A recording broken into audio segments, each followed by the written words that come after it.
عاملين ايه؟ يا رب تكونوا بخير. النهارده معانا فيديو جديد وحلقه جديده معانا ومعاكم على اليوتيوب. درس بتاع نعيم البشره الاحترافي. تمام. دلوقتي احنا هنبدا نعمل لاير جديده، بس يا ريت قبل ما نبدا ننزل نعمل لايك وسبسكرايب في القناه. وهنعمل لاير جديده وهنيجي هنا نشيل الحاجات دي. تمام. طبعا هقفل الفيديو عشان وقت الفيديو، وبعد ما نخلص هنرجع لكم تاني. ودلوقتي بعد ما خلصنا اللي احنا كنا بنعملوه، اللي كان الحاجات اللي كانت في البشرة اللي شلناها الحمد لله خلاص تمام، ورجعنا لكم تاني بقى عشان نكمل الفيديو. تمام. هنعمله دمج لللايرين دول. تمام. هنيجي نفتح هنا فلتر ميك اب تاتش. طبعا هو هيدينا رقم معين، رقم 7، هو مخصص واقف على الرقم دوت. تمام. انت عايز تقلل تزود براحتك على حسب صورتك، الصورة اللي انت شغال عليها. تمام. هنيجي نقفه هنا وهنبدأ ننعم البشرة. تمام. طبعا احنا لو قفلنا دول هيبان احنا بنعمل ايه، يعني احنا هندمج الالوان ببعض، بس احنا عايزين نشوفه طبعا احنا بنعمله ايه. فاحنا هنشغل اللاير اللي فوق. تمام. هنيجي نمشي على كل حتة في الوش كده احنا عايزين نعملوها.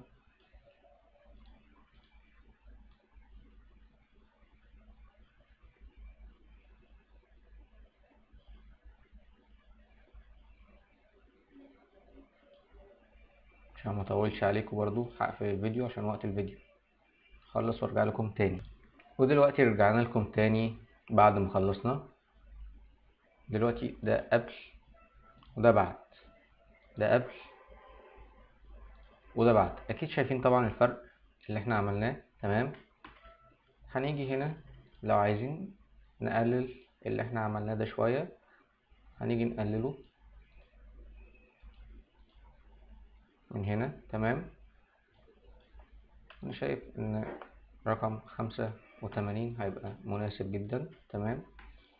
هنيجي نعمل دمج. تمام. ونعمل لاير جديدة وكده، يعني الصورة بتاعتنا السكان بتاعها خلص. هنيجي بقى نخش على الالوان بتاعة البشرة. نيجي للهايلايت هنقلله، شادو، وايت، بلاك.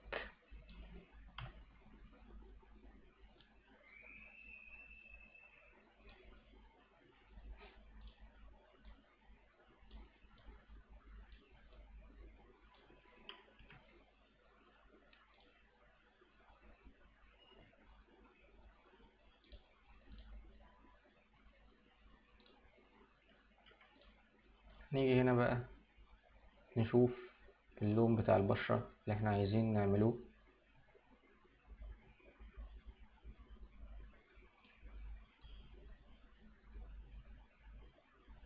شوفوا تأثير كل لون على البشرة ونشوف هينفع نظبطه هيجي معانا يعني ولا لأ، بس يعني ايه ما نبوظ الدنيا. تمام.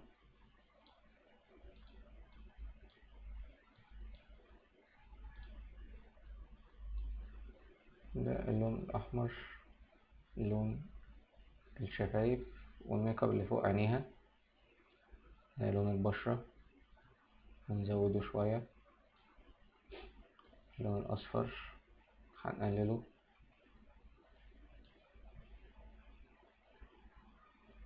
بس كده مفيش حاجة تانية في البشرة غير لون العين، ممكن نزودها شوية. هنيجي هنا نزود ده، وهنا هنقلل ده حاجة بسيطة. الأصفر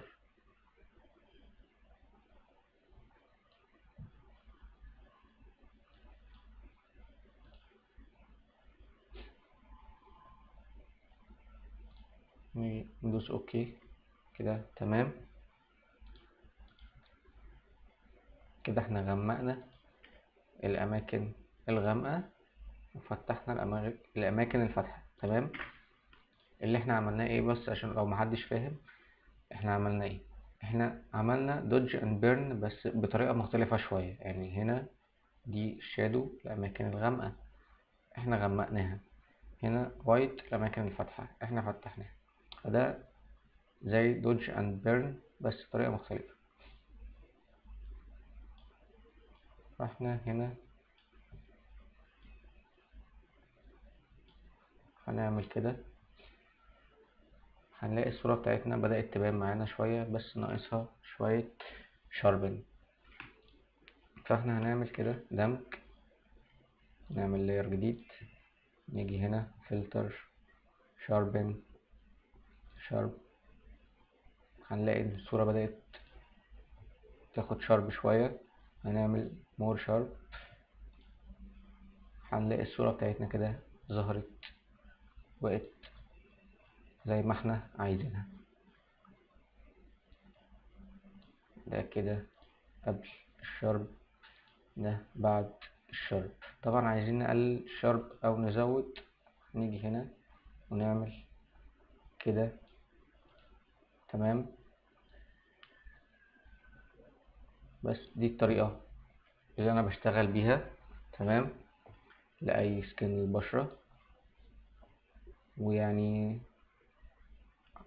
على ما اظن دي اغلب الطريقة يعني اغلب الطرق اللي بيشتغلوا بيها المصورين بتوع الميك اب.